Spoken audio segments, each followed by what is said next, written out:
Oh my goodness, folks, we're doing it. Welcome back to the Fundamentalists podcast. My name is Elliot Morgan, and I am here once again with the Reverend Dr. Peter Rollins. And we are on an absolute roll. Today, we're going to be getting into the weeds a little bit, y'all. I hope you're up for some real philosophical talk here Yeah. because Pete really chomped at the bit for this particular topic, and it's broad enough that I hope you enjoy it. Folks, we're talking about Hegel, George Hegel. And George Hegel came up with this idea of the dialectic. Oh, all right. Now, it may not sound sexy and fun at first, but maybe it does, or maybe it doesn't. And that's a great example of a dialectic. And so, Yeah. Pete, if you could explain to me why everyone who is into philosophy freaks out about the dialectic, but also how are you and how have you been and what have you been up to? I'm doing good, man. Missing Good. you. We were just talking And about that before this went on, that we're going to have to hang out soon. Can I say that you may be in the country at some point for a day? Is that allowed to be yes, said? but you know how I don't haven't got my security detail in place yet, so I don't want to Yes. be, but yes, we were just talking Yeah. about it. I'm going to be doing stand-up comedy in Dublin now. The last time I did stand-up comedy was in Belfast. Hmm. And the next show, the one after that is Dublin, which is You're very big fun. in Ireland. Some Yeah, people I'm are big huge in in Ireland. Japan. You're big in Ireland. Yep. And this time I will be opening for an internationally renowned group. This might get weird, which is a podcast that is just as popular as ours, if not even more, starring Grace Helbig and Mamrie Hart. And so that will be like on November 12th. I'll be in Dublin, and then November 14th and 16th, London. But I will be in Dublin, and so you're gonna come and you're gonna say Yeah. hi. I'm going to come down, going to say hi. What else? I have to tell you this. This is a weird thing happened today. I met up with a guy who I know of, but I've never met in person, called Dwayne Roussel, who is a philosopher, psychoanalyst, all of that. He's at an anarchist conference in Belfast. But supposedly he was talking to a friend who said that that he knew me, and he knew me because 10 years ago, Russell Brand had recommended that he listen to me. Isn't that crazy? What? I know. So I'm like, oh, Russell, get me on the show. This is Yeah. what we need. This is what we need for the fundamentalists. This is what we need for my career to finally take off. Yeah. So And you're like a Russell. Would you say you stan Russell Brand? You did I know, what? Sorry, you stan him. You know that phrase? what's that mean? Stan is like you are just a lifelong fan. I believe it's a reference to the Eminem song, but I could be wrong. Oh, right. But you to stan means you love him. But that's an exaggeration. Well, You I don't have to. really. Well, I'll say yes because I want to get on a show right now. I'll tell you what I think about Russell Brand, broadly speaking, and I'd like to hear your thoughts on Russell Brand. I've always found him fascinating. I've always kind of respected his charisma and his intelligence, and I always felt, especially a while back, I had a lot of time for some of his kind of, more edgy political stuff. I always find I find it funny that he was drawn to a lot of kind of conspiracy, alien stuff, that kind of thing, which I was never I as do. into. Um, and it didn't surprise me that he's done like Andrew Tate and Jordan Peterson and Nina Parr, like he's done the trad revival thing, become an evangelical Christian. That's not unsurprising. Did we talk about that last week? I don't know. I mean, we've definitely talked about it, you and I. I don't know if it was with a recording going on. Oh, right, okay. Because I've been very interested in, obviously there's this kind of religious return that's happening among some kind of big people, and he's part of that. So yeah, I find him a very interesting guy, and I definitely would be very interested in chatting to him. Sadly, this was 10 years ago. So I think I've missed my chance. Maybe, maybe not. But maybe because he does seem to have in the past 10 years or past two really pivoted almost. Well, that's kind of actually a cutting room floor gag that I have where I talked about how I think me and Russell Brand are really on just the complete opposite trajectories, because I started as an evangelical Christian, and then was more conservative, and then became more liberal, and then more leftist, and then eventually, but then also professionally, like I started as like a YouTuber, and then do podcasts, then comedy. And so if you just look at our lives backwards, he started as like a movie star who then became a comedian, then YouTuber, then podcaster, then Christian. So in some way, I think that there's a way to map where we're both going to be using a sort of inverted timeline for each of So our you're going to, lives. is the next step that you become a rock pop star, like actor, star, Exactly. superstar, yeah, sex Yeah. symbol? So Yeah. exactly. So yeah. Oh yeah. Sex addict. So That's I will be in 5 years or 10 years. I should be addicted to sex and be making a lot of money doing silly comedies, and that's fine with me. Yeah. Oh, here, you know about, oh, first of all, actually, I want to ask you before I make a Hegelian point about Russell Brand. Yeah, Great. what's your relationship with Russell Brand? Because you followed him off and on for a lot of years as well. And what's your feeling about his politics and his alien stuff and his kind of like left wing yet right, seemingly kind of some rights perspectives that, but with a left kind of feel. Yeah, what's your Russell Brand relationship? That scene in Godfather where they're like, look, Godfather 2, where he's like, look at what they did to my, look what they did. Whenever I see him now, I go, what happened? Where'd you Yeah, go? yeah. Where'd you go, Russell? But I agree that he's incredibly charismatic, and I like the way that he talks like an insane person. I Hmm. don't necessarily. I have a little bit of skepticism, maybe a little cynicism toward whether or not he's as sincere as he thinks he is. That whole pipeline where you kind of become more and more uh, uh, validated by a particular political sphere or political world. I kind of get a little strange and iffy about that. Like, did you see yesterday this thing that came out about the Russian like it's it basically unbeknownst, there's this group called Tenet Media, and they apparently were funded by like Russian propagandists, and they've been funding people like Tim Pool and not Russell Brand but Dave Rubin, my personal favorite. uh and it's But basically there's a all big Russian apologist guy. What's his name? I saw him in LA, and he actually had some very good positions early on. Oh, what's his name? But he went to Russia recently, and like it seems very much like he might be getting funded by the yeah. Russians. Well, But I it's guess the money cool. I too kind is of find like that hard to believe. well, you can look it up. It's a Department of Justice thing, and the money that, like, for example, Tim Pool was getting was something like 100K a week.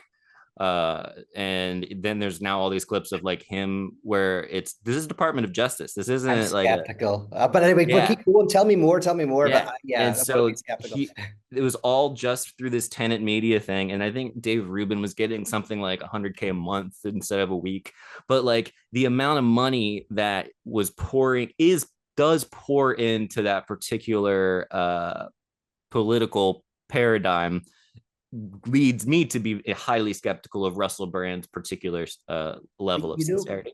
You know why I find it skeptical? Because Tim Pool has very recently gone very public about how he makes his money, and he has said very publicly. Now this may be lying, but it's interesting that he's tried to be very clear and has almost said you can look at this. He says their income is membership based. He says they take no money from any political parties, no money from any organizations. They fund themselves purely from membership, and says that he can prove that. And funnily enough, it wasn't to do with that. It was to do with some people said that he was taking money from the Trump campaign, and he was Mm. like, "We've never taken money from the Trump campaign," and said our money is the subscriber based. I don't know if he does any advertising. He does he occasionally does the kind of survival thing. But I think basically they're a membership model. Like could be whatever, but that seems so Mm-hmm. unlikely. Anyway, but okay, we should look in. Well, I will look into that. that was all of their immediate defenses was we didn't know. We just accidentally have a history of saying really pro Russia stuff. Yeah. Now And oops, like not getting paid for it. I have controversial views on Russia, Ukraine, because I have for many years had a frustration with NATO and NATO's expansion Mhm. since the falling of the Berlin Wall. But I find John Mearsheimer very good. I find him. I don't agree with Mearsheimer in everything. And I'm not a political realist at all in terms of his political position, but I think his positions on Ukraine, Russia have been good. But have you come across any Mearsheimer at Nope. all? No, he's very, very good. It interestingly has recently become quite big on YouTube just because he's a political expert who has done lots of work in terms of the Jewish lobby stuff in America, wrote a book on that, but also has done a lot of work in terms of NATO understanding the Ukraine-Russia situation pre the war, and actually knew the war was going to happen. There's a talk I listened to ages ago now, but it was a few years before the war, and he was saying like this is going to happen because Russia has been consistently saying that NATO is Yeah. impinging on their border. Do But you I'm also saying that because I'm getting paid by the Russians. Let me tell you something, Pete. If anyone offered me $100,000 a week, I do not care what it would be. Yeah, I would yeah. say anything that they wanted me to say. Um, because I, unlike Tim Pool, just don't have those kinds of scruples and principles. Uh, because I can't stand Tim Pool, but I know that you don't. No, You do have controversial views on many of these I figures. watch all of these people. I don't. And I even keep an eye on Tim Pool. But way back, whenever it was Occupy, the Occupy movement, Mm-hmm. Tim Pool was doing some interesting things. But that was way back in the as I with Occupy because I was very sympathetic. I liked what was going on with Occupy. And he was this independent. And I actually, to be honest, feel that he got quite forced out of the left and then became more and more libertarian kind of like through and you can almost chart what happened. And yeah, now I don't think there's much great stuff there, but I say back at the Occupy days it was kind of vague, but that's the same with a lot of these guys. There's a lot of people I liked 10 years ago, but somehow um they become caricatures of themselves. That's what will Well, happen to us. I think that where we differ is I do think there is a huge disparity financially in the political positions that you take online, where you're gonna make more money on the right. Like you make a ton in that world. In the independent media, it's funny. I think you can make more money like in Hollywood if you're on the liberal left, but in terms of independent YouTube, you make more money on the right. So I do think Yeah, it depends. It depends what medium. I think, like I say, if you're more in the legacy media, you can make more money by being on the left liberal. But you're right. I think if you're in independent media, you can make more money on the right. yeah. Obviously there's outside because I like Hassan Piker for the Mhm. most part. I don't Yeah. agree with him on everything, but I like him, and he also makes bukus of money. Mhm. But he also is like handsome, and he wears clothes that I'm like, I love those clothes. And every time I look up, I find what kind of clothes it is. It's always like a $500 shirt. Mhm. I'm like, he's doing all right. Yeah. Oh, yeah. He's doing very, very well. Yeah. And yeah, you're right. There's a few, but I think you're exactly right that you can, in terms of independent media, uh, well, you can make a lot of money just through shock stuff in general, like but culture critique, culture war critique is financially beneficial. But say that's only independent media.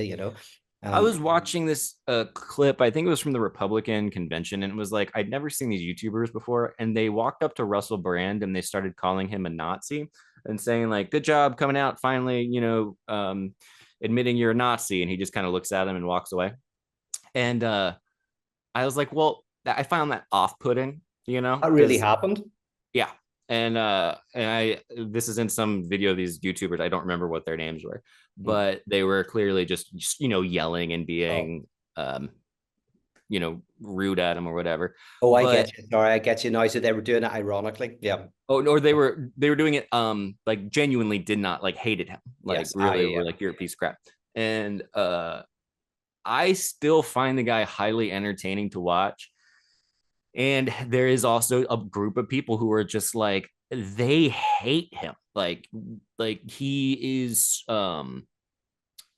he triggers them in some kind of way, and all I get from him is what I see on Instagram. And so anyway, Yeah. I'm getting off topic, but when I do see it, I'll go, I gotta, this is so over like he went so to the right that it's almost like he doesn't even remember what it was like when he was talking about like democratic socialism and like universal health care or something. Like I remember when he used to talk about those things in somewhat favorable light, and now he just like does kind of the tried and true podcast circuit on the conservative side. Yeah, although interesting because there's the whole communist MAGA movement, and that no, he's not a communist MAGA, but that guy that I cannot remember his name, I could look it up for a second because so communist MAGA is an extreme version of a kind of very left-wing, non-identitarian Yeah. main people. So you also have people like Nick Land, who is uh accelerationist, kind of the left and of the right. And there's a group of people who do kind of like their positions are hard to put onto the regular spectrum. And so Russell Brand is not like that, but his views are, I think, more difficult to put on the spectrum because he is like an old school leftist position is concerned for big corporations and for kind of any of that kind of uh large scale social engineering, right? And so in one sense he has that old school kind of like skepticism of big corporations, but at the same time he's very skeptical of COVID vaccines, but the COVID vaccine and lockdowns, which are traditionally more of the right. So I find him hard to pin, but I get what you're saying. I can't find Well, that you, and just to confirm, you are pro Russia. guy. Well, we might get lots of clicks for this. Yeah, I'm going to circle. We'll circle back around to the end. Just want to confirm that. Yeah, Yeah, yeah. Pete Say loves not, Putin. not, no, no, no. Okay. Pete and Putin sitting in a tree. Yeah, Got keep putting, yeah. Well, maybe if they give me 100 grand, is it a month? God, it. A that's week for Tim. oh right, okay, yeah, very good, very good. Anything they want. Yeah. Well, I can bring this to Hegel. Do you want me to try to bring this to Hegel? In that, Yes. you know, and I'll say one thing and then we'll circle back. But in the second section of Hegel's Phenomenology of Spirit, he has a structure, and the structure kind of like he argues that pure reason, whenever historically, whenever the kind of the birth of pure reason gives way to what he calls spirit, which then gives way to religion, and then gives way to absolute spirit. Now, the reason why I mention this is a friend of mine, Cadell Last, who does Philosophy Portal, really good guy. He just used this anecdotally, but there's something really interesting in this is if you look at the intellectual dark web, broadly speaking, the people we're talking about, the intellectual dark web, that started off very much pure reason, right? So the idea was pure reason. Richard Dawkins is let's say the patron saint of it. There's lots of them, but you'll take Dawkins, who's pure reason, skepticism about obviously religion, et cetera, et cetera. But then Sam Harris comes out, and Sam Harris embraces spirit, meditation, spirituality, brings out an app for mindfulness, whatever. And Dawkins and Harris communicate, and there's a conflict. There's a real conflict between the two, and like Dawkins cannot, figure out why Harris would become spiritual, right? And then you have like Jordan Peterson, and Peterson embraces religion, and you have like a Jungian religion. So of sorts. And so then you have debates between Sam Harris and Jordan Peterson, where Sam Harris is pulling out his hair about why Peterson is embracing religion. And of course, we can put Andrew Tate and Russell Brand and others into that thing. And so that movement would be quite difficult to predict. I don't think very many people would have thought back, if we go back 10 odd years to, really whenever the birth of the intellectual dark web was, that you would see this movement where there's even Ben Shapiro, obviously Jewish, there's Andrew Tate, Muslim, there's Jordan Peterson, Christian. but all kind of associated with that, broadly speaking, intellectual dark web thing. That would have been hard to predict, but Hegel, no problems predicting that, and that's pretty impressive. Yeah. Anyway, Where's the absolute spirit slash knowledge? Isn't it absolute knowledge? Or that's me. okay, great. Yeah. And you can tell Brand that when you meet him. Oh yes, I will. Like he's got to take Yeah. another step. He's got to. When you guys have your lunch in Moscow, you can discuss what the how to intertwine these things. Exactly. I would say Slavoj Žižek is absolute spirit, absolute knowledge. Oh, this thing in the report, by the way, it said that because they claimed that they didn't know that they were being funded by Russia, but then the manager, I think whoever was producer for, might have been Tim Pool himself, when they couldn't get a hold of the people that were financing them, they would send them, they have on their Google time in Moscow. Okay. They Oh, Googled time in Moscow when they weren't getting a response, but they didn't know it was coming from Russia. oh, that's what they said. Yeah, they're like, we had no idea it was coming from Russia. But when they couldn't get a response, they have on the logs of their computer, Oh, what time is it in Moscow? okay. I'm gonna have to Oh, look at we're this not because getting a response. Let me just check randomly what time it is in Moscow. Oh, okay. okay. They Well, knew I'm gonna check this basically. because I have high skepticism, but that would be hilarious if this was true. I mean, it's hard to believe anything on the internet, but if there's evidence of that, that's kind of fascinating. But it seems kind of crazy why you would do that. Yeah. 100K a week. Yeah, well, no, yeah, because with like Tim Pool's not broke. I mean, he's got millions. He's Mm-hmm. tens of millions. Like, whenever you've got tens of millions, have you seen the place that he lives? He's got like, The compound. yeah, compound. So, and buying skate parks. So like when you've got millions, 100,000 is a lot to us. 100,000 is not a lot when you got 10 million. So I'm not saying you're wrong. Because the CIA supposedly funded continental philosophers of the I don't know if this is true or not, but there might be some truth to it that organizations like the CIA and like the KGB, if they think there's some intellectual movement that is useful to them, yes, they'll put money into it, either without knowing or knowingly. So that does happen. I don't for a second think that doesn't happen. So yeah, that's kind of Well, interesting. yeah. Well, we will find out as time goes on. Now, okay. So Yes. this is this a natural thing that happens to people? Like, is this an individual thing? Is this a collective thing? Does it echo across different registers? Yeah, that's a good question. So the thing that happens in his most famous book, and here I also wanted to ask you as well, as so I'm a bit of a Hegelian. How much of Hegel do you know? And have you already mentioned the dialectic? Have you had much any interest in Hegel? Has it just been indirectly in your courses and through listening to me?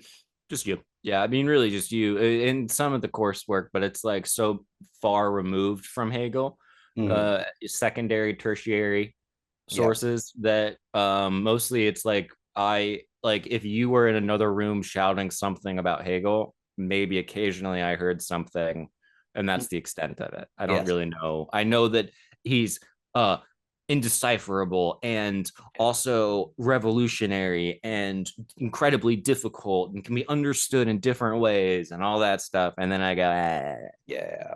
Because basically what happened, like in philosophy is one discipline right up until Immanuel Kant. And in Kant's is philosophy, all basically, if you do philosophy properly, you'll study Kant and you'll study Plato and you might do some of the scholastics. And, so everybody who does philosophy um, does kind of everything up to Kant. And Kant is the last major philosopher that philosophers all agree on is deeply impressive. He's one of the great philosophers, one of the greatest thinkers in the history of the world. After Kant, you kind of get Hegel and you get guys Schelling and Fichte, but Hegel primarily, and that's where philosophy splits. So you got two streams of philosophy, continental philosophy and analytic philosophy. And in some respects, you can say the split is in relation to how seriously you take Hegel. Continental philosophers, some of the continental philosophers do not like Hegel, but they take him seriously. So continental philosophers take him seriously, and analytic philosophers tend to not. There are analytic philosophers who are Hegelians, and that's actually becoming quite big now. But in general, analytic philosophy was a rejection of Hegel because Hegel's the first time where, I mean, Kant is really hard to read, but Hegel takes it to another level.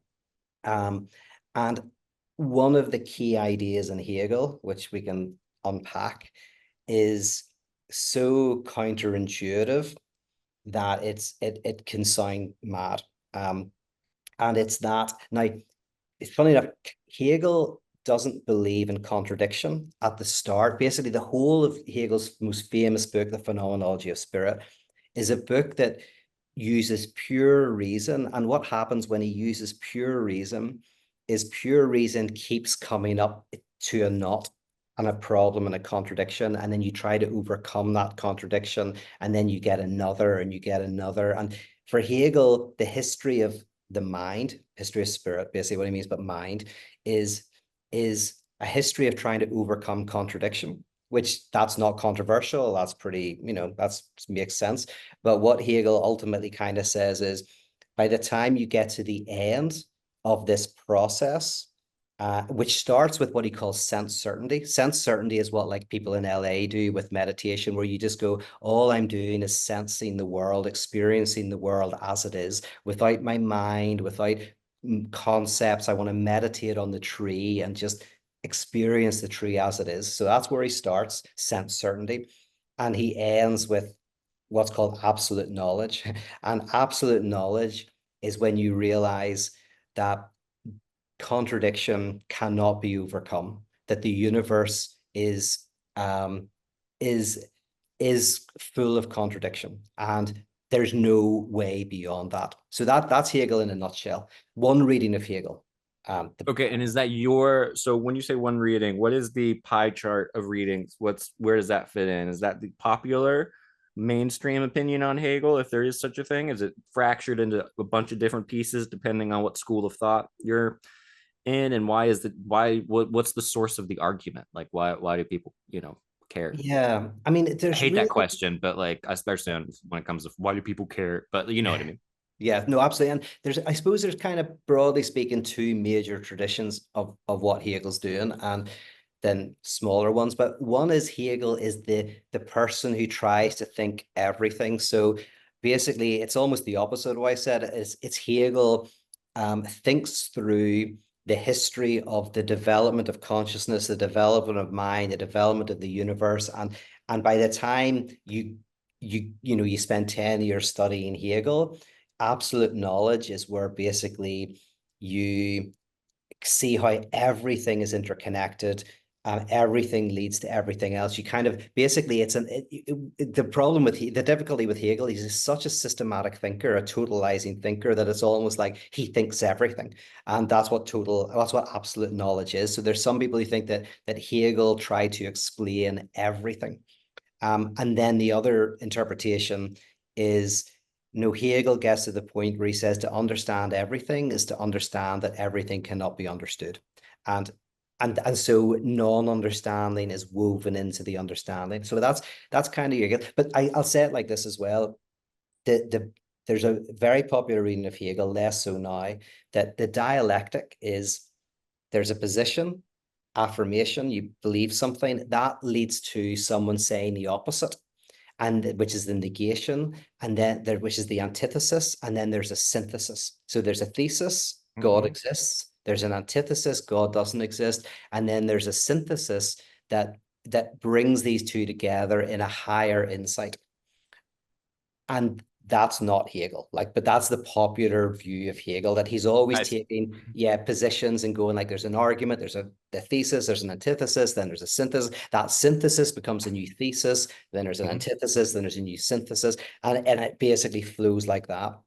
But what Hegel kind of really is about is says there's a thesis which inherently generates an opposite. And then there's an opposite to that opposite. And that opposite to the opposite brings everything with it. So, for example, God exists, God doesn't exist, God is the thing that doesn't exist. You know, that's the negation of negation. Zizek uses the example that there's the living, there's the dead, and then there's the undead, a zombie. A zombie is like an undead that is Yeah. alive.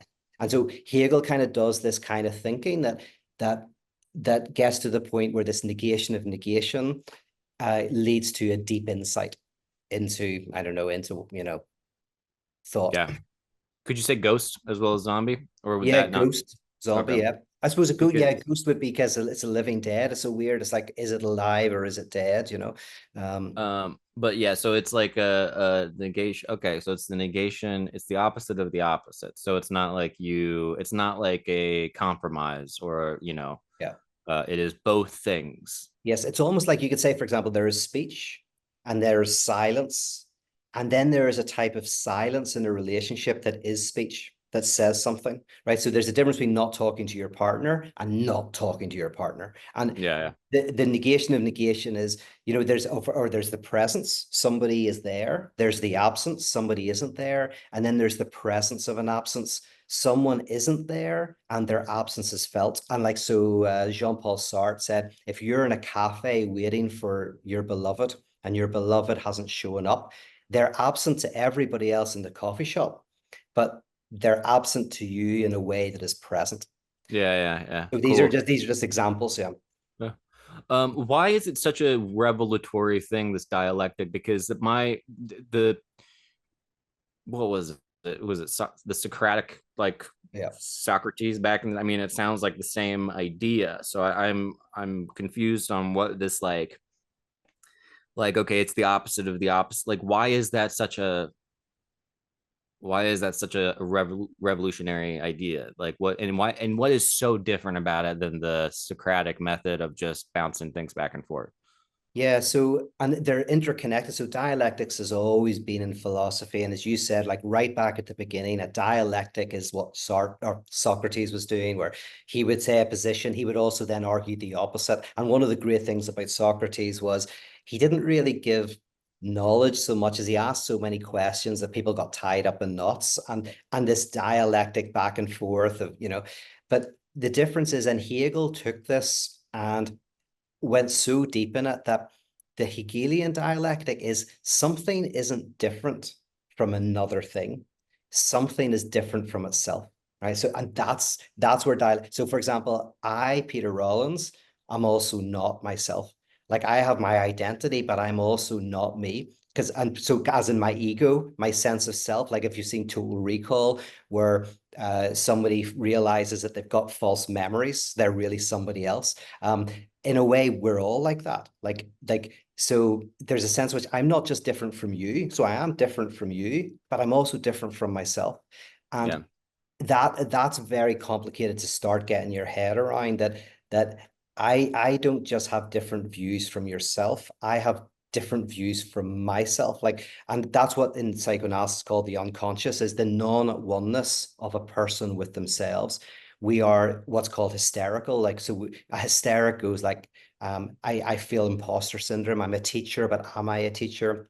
I'm in love, but am I in love? I want to be with this person, but I want to push them away. My ex-girlfriend, we were laughing about this the other day, but she took me out for a walk once when we were going out. She called round and she was dragging me while kind of telling me that she didn't want me to be there, right? And it was this pure experience of I want you and don't want you at the same time, like literally at mhm. the same time. So so again, And she's not, people have that with you a lot, right? yeah, yes, yes, That's yes, not an I've heard uncommon thing. I that. don't want you here. Yes. At least she was at that stage pulling me back. But yeah, Yeah, it was that. So and that's again a popular example of what really Hegel opens up, which is, wave particle duality. I mean, he is a he's really proto modern science in a way, because he saw before we got to modern science that reality is not at one with itself. And then, of course, a few hundred years later, we find examples of this, but evolution is the non-at-oneness of the biological organism with itself. Gödel's incompleteness theorem, mathematics is not at one with itself, but physics, wave particle duality, that's very Hegelian. Hegel, through pure logic, saw that reality is different from itself. Been getting into Whitehead Mm. lately. Whitehead's very interesting and difficult. Yeah, Tell me about your experience of uh, him. What? very confusing. Yeah. Like trying to repeatedly wrap my head around what he's saying, but the idea that, there are basically no stable entities and that we are essentially, being pressed upon by the past, and then there's potentialities in the future waiting for actualities, and each thing has like a brief moment of subjectivity or a brief moment of self-determination, which before it becomes an object for the subjective experience of other things. Does any of Mhm. this sound familiar? Yeah, yeah, yeah. I mean, there's a very It's Hegelian wild. dimension to Whitehead in some respects, yes, because everything is in process, everything, it's about the Yeah. relations between things, nothing really has a stable identity. Yeah. Yeah, process theology, process. So and it is trippy to like even try to imagine that, because we're, obviously it's not our lived experience, but it is Yeah. very cool in that same kind of steeping it in math and in modern physics. And I guess he was like involved, but he also, I guess, was an analytic He was philosopher. analytic, yeah. Yeah, and so and that means that he was more into this, like, not in a Hegelian way, but pure reason, in the sense of just like there is a mathematical, logical way that we can get to the core, or that is kind of what analytical would be. Whereas Yeah. continental is more concerned with the subjectivity and the kind of almost like more, I don't want to say poetic, but the, what deep experiences are actually like. Is that correct? Yeah, and like continentals are much more steeped in the history of philosophy, whereas analytics often are more steeped in mathematics or like so I Whitehead, for see. example, I think this is the case, but if I'm wrong, don't shoot me. But pretty much didn't have any philosophical training. He came out of All math. mathematics and Yeah. physics. Yeah. So, it's quite funny reading Whitehead, because like he's absolute genius. Whitehead is a genius. But weirdly, I say not coming out of the tradition of philosophy, but coming out of the tradition of Yeah. mathematics and physics, but with similar thoughts to Hegel. It's very Um, cool. yeah. One example of this, by the way, a popular example of what Whitehead's talking about here is I think of myself as a stable entity, Hmm. but the reality is, who I am is so interconnected with the people around me, the friends I have, the family I have. So in some respects, who I am is in between Yeah. my ego and the other. It's like, and if I completely change who I hang out with and what books I read, in a sense, my desires change and I change. And that's just a kind of a simple way of going like this Whiteheadian idea that, I'm not some sort of like uh atomized independent thing disconnected. Is like I am who I am because of all of my relationships with others and with economics and with history. And Yeah. so you go like, oh yeah, I do feel myself to be Peter Rollins, but actually I am in process. Yeah. Yeah. And the whole universe is like that. uh it's like that ship thing. Like if you take all the pieces of the ship apart and you replace them, is it still the same ship? Oh yeah. That's the old What is that? Isn't classic. there a name for that? Yeah, The I ship of forget. Thales, I think, or something, or Yeah, Thales, yeah, or something like yeah, that. Yeah, yeah, yeah. They do that in first year philosophy, all those fun little yeah, thought experiments. yeah. We should do another one on the trolley problem. Oh Well, yeah, yeah. That's funny how popular that became. yeah. Uh, so all right, back to the Hegelian dialectic. This helps a lot. I did loosely understand what you were saying in terms of the opposite of the opposite. Mm. I still am confused on your, so Peter Rollins' particular, you do philosophy, right? And so you offer ideas that I assume can trace back to other people, other, Lacan, Hegel, and you kind of find your tree of influence where you got all these things from. But what Yeah. is your leaf on that, to the Hegelian dialectic? Do you is part of your project to differentiate a different version of the of understanding the dialectic, or are you taking a particularly popular version, or whatever version, established version, and then combining that with like Lacan? Is that like kind of what you're like? Are you like a a chef in the kitchen taking from here and there, or do you see this all as a particular gestalt? Yeah, so I am primarily interested in creating a collective, a social bond that uses these ideas. So there's better theorists than me. There's people who are working full time, doing really good work on Hegel, and I think really we're having a bit of a revival of him at the moment. She's actually one of the people who really uh was at the forefront of that, and actually was the one who got me back to Hegel. I wasn't Hegelian until maybe my late 30s. So my interest is not so much to do abstract philosophy. I love doing that, but is to go like, what does it look like what does it look like if we go, oh, what if we're inherently self-alienated? What if wholeness and satisfaction and the idea that something will fix us, what if that's the problem? And because with Hegel, you get this idea that dissatisfaction, impossibility, struggle is an inherent part of reality. And the idea that you can overcome that is a false promise. Now, it's a false promise that gets worked on. Like people believe, for example, and in fact, one of the problems with the contemporary world is in the past, people believed if they were poor, that if they worked hard, they could maybe have social mobility and maybe they could become rich.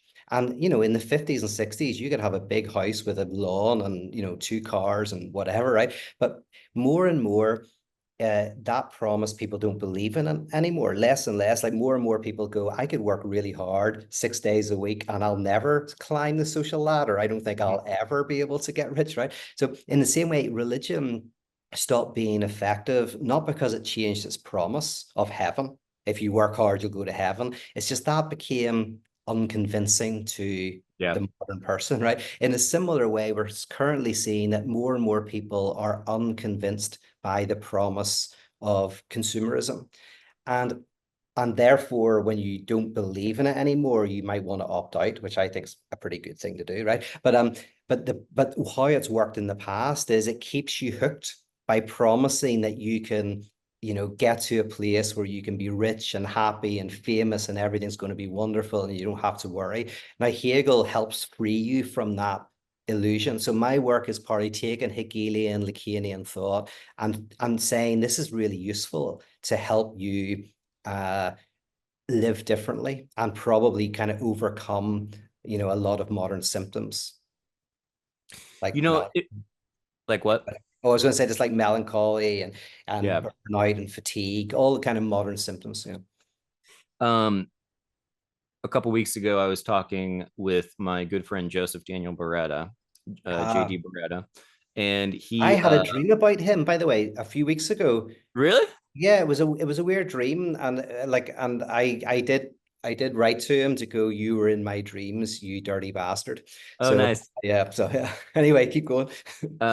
Yeah, we were chatting about, believe it or not, aliens, and I was bringing up that I was listening to this podcast, which I've received confirmation of my suspicions, at least from other multiple people, that yeah, I was listening to a Joe Rogan episode with Lou Elizondo, and I just the whole time kept thinking, this guy sounds like he's full of crap. And I mentioned it to Joe, and he was like, I really hope something comes from the alien thing for you. I hope that you're like into this, and I hope that one day there's like you get a conclusion. And I was like, I don't think that's ever going to happen. And I was like, I don't know that I would even want that to happen. I think that it is a complete carrot in front of the horse on it's a carrot on a stick, but it's a carrot on a stick that you can learn to like the look of and never even worry about tasting it, because you just go, I'm going to follow this carrot because I like the way it looks. So it's this kind of like this lack of this acceptance, trying to express like I don't think there's ever going to be a satisfaction or a satisfactory end to this particular world. And I think that's part of it. And then I had other people listen to the podcast with Lou Elizondo, and they were like, yeah, he sounds like total crap. But I'm still making my way through his book. And it also is like the same deal where I'm like, this is like the Hegelian, the perfect, like completely lacking in satisfaction of the whole time. And Yes. you just go, you're waiting for some kind of substance, you're waiting for something to sink your teeth into, and then he'll say something, and then he goes like, okay, this last chapter, dude, that I was listening to, and I was doing it while in the garage doing my pump and iron or whatever, and I'm in there just being like, shut the dude, you sound like, he basically does this whole story about implants from military people who had implants removed, that they said got there through UAP encounters. And these implants would move under the skin when the doctors would try to get it out, and they would leave zero scar tissue behind. So they would somehow move without leaving any trace of having moved. They seem to have a metabolism of their own. They were kind of mother of pearl color, and sometimes, you know, they'd be located in the back of the neck. Sometimes they'd be located in like an ear or something. And then and then he goes, fascinating as it was, we knew we needed to focus on the nuts and bolts aspect of military sightings of UAP. End of chapter. And I was like, that was the most blue balls thing I've ever heard in my life. And you're talking about the most incredible discovery in the world, the most hard to believe idea that anyone has ever heard of. Yeah. And then you go, fascinating, but no thanks. Like, what are you talking about? And it Yes. is that carrot. It's that right when you think you're going to sink your teeth into something. Oh, we just didn't focus on that. We left that Yeah, behind. yeah. It's like Lost. I remember, in the Yeah, it series is like Lost. Lost. Yeah. And I think that's partly, my theories on this a little bit, but one of the things that makes UFOs so interesting is exactly what you're saying, which is it gives you dissatisfaction. What people think they Yes. want is the satisfaction of an answer, but what really generates the jouissance is not knowing, and things don't not coming out, and like always being teased. Just like Lost was so popular because every episode kind of teased something and opened up a new mystery, and every time you thought the next episode would answer, it answered something small and then opened up something even bigger. Yeah. Until eventually with Lost you start to go, oh, I think they're just doing this without even really having a Oh yeah. grand plan. They don't. Yeah. That was Yeah. before they knew how to make like Breaking Bad style, like closed shows. It was just like, Yes. I guess we'll just keep riding ourselves into a corner and they'll In your all be dead at corner the end. and then find a way out.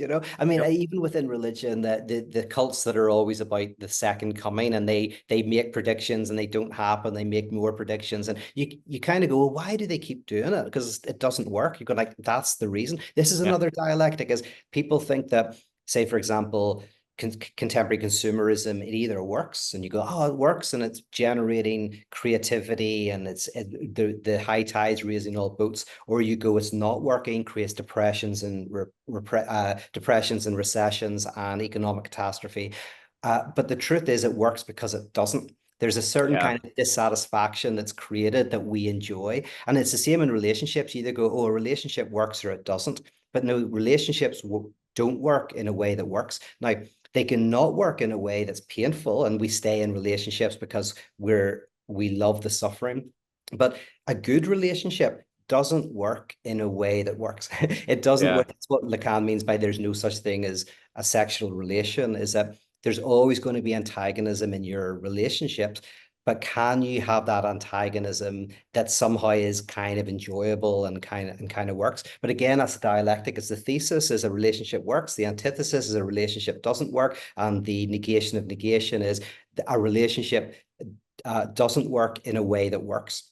Yeah. So with aliens, you go like, oh, the waiting for Godot dimension of Yeah. it is precisely what's interesting. And of course, I think it's loosely connected to the Freudian question, what does women want? Mhm. It's not for me, men primarily are into the UFO phenomenon. I do think that a lot of UFO sightings have very feminine dimensions, large eyes, rounded uh, uh, Mhm. ships and all of that. And for the obsessive male, the question of what does What Does Women Want is in the mystery of a woman's desire is incredibly seductive, incredibly desirous. That, the demure, not quite understanding the mystery of femininity is precisely its lure. And I think in some respects you see that lure uh symbolically reflected in the UFO community. Not entirely, of course, but it's I think it's a beautiful, like, we all want mystery. We Yep. all want mystery, and that's what we get in UFOlogy. Yeah, and Jung's essay he talks about that too as well. The kind of, I believe he mentions kind of the more traditionally psychoanalytic interpretation, because the two major shapes, I mean, there's several shapes, but one is the shape of a boob and one is the shape of a penis. Ah, yes. Ah, yeah, because you The said there's the cigar tic shape tac and ones. the, Yeah. yeah. Because I think it's interesting that a lot of there's more women who are into tarot. Yeah. So that's more feminine, and because that's also a question of what does women want? Because you do tarot to understand your own desire. So so there's an interesting thing. For me, both of them are connections to mystery, but UFOs are connected to an external mystery, and tarot is connected to an internal mystery, which is I am a mystery to myself. Will these cards reveal? So for me, there's the external mystery of UFOlogy, and then there's the internal mystery of tarot cards. Yeah. But anyway, that's just by the way. And you're right. Most esoteric practices are favored by women, except for ufology. Ah, That's where the men take the yeah. stage. Um, well, I really like you're bringing it back to the Hegelian dialectic there with the relationship stuff. Mhm. Is there anything else you would like to add? Because I do have a friend that I'm going to go No, say hi to. I know. I Honestly, I'm shocked because I was like telling my wife she's out of town, and I was like, I gotta go, Deuce. I gotta like I was considering going to Target again just to see people, just to be around. I was like, I gotta just to do feel something. alive. That's Just like yeah, hitting your hand with a hammer just to feel something. yeah. Which I did that on Tuesday, so now I'm running out of ideas. But any closing, any other, Losing thoughts. oh, Yeah, and well, no, yeah. What? Hegel came after Kant. Mhm. And since then, I thought Hegel was just adored by all the philosophers. So I didn't know No, Kant was still the like leading guy. And not so much, but the guy that everybody kind of likes. Hegel's more divisive than Kant. Yeah. okay, Yeah. I guess that would make sense. Okay, that was all I had. So yeah, any final notes? Yeah, and I'll say a final thought actually on that, because that's a very good point. Is what's the difference between Kant and Hegel? And in a nutshell, you could say so. Immanuel Kant, he was brilliant at trying to articulate what we can and cannot know as humans, like not just individuals, like what we can, but literally what are the absolute limits of our knowledge? What kind of stuff is it possible for us to understand, mathematics or science, and what if anything is beyond the ability of the mind to ever grasp? Not just because I don't know everything, but like Yeah, no matter how long we live, the human mind cannot conceptualize. So he creates what's called the phenomenal world and the noumenal world. And the yeah, noumenal is kind of like experienced in the sublime. The sublime is where you are overwhelmed by something you cannot understand. And he had two types of sublime, the mathematical and the dynamic. Mathematical sublime is the mental, where you think of something like infinity, but you can't really grasp infinity. It's a concept, but it's too yeah. big to grasp. And then dynamic sublime is like the power of nature, or looking at the universe and just being in awe of something that is just too big for your little brain to grasp. Anyway, so Okay. the noumenal is only indirectly experienced in the sublime, and that's the sublime. But then Kant, and brilliantly, he, and the critique of pure reason, he develops what's called the antinomies. And the antinomies are where he shows that pure reason, if you use pure reason, you get to opposite conclusions. So with pure reason, you can say that the universe has a beginning and that the universe doesn't. With pure reason, you can put an incredibly logical argument to say that the universe is um, uh, only divisible to a certain point. There's like some fundamental property, and you can argue that it's indivisible. Like you can just keep going forever, right? And you can argue that God exists and that God doesn't exist. And he has these antinomies, and he says he shows that and he's so smart, and he shows how you can basically get to opposite conclusions through the use of reason. And Hmm. then Kant says, and this is very reasonable position, he says, well, that shows you the limits of reason. Pure reason will get you to contradictions. Therefore, pure reason cannot penetrate to ultimate reality. It just gets us to an impasse. So we have to understanding's a bit more humble. We can understand things, but pure reason cannot penetrate to ultimate reality. We fall into contradictions. And then Hegel, he argues, and this is the working out without showing how he does it. He argues that, well, Kant's right. Pure reason leads us to contradictions, but that's not a limit.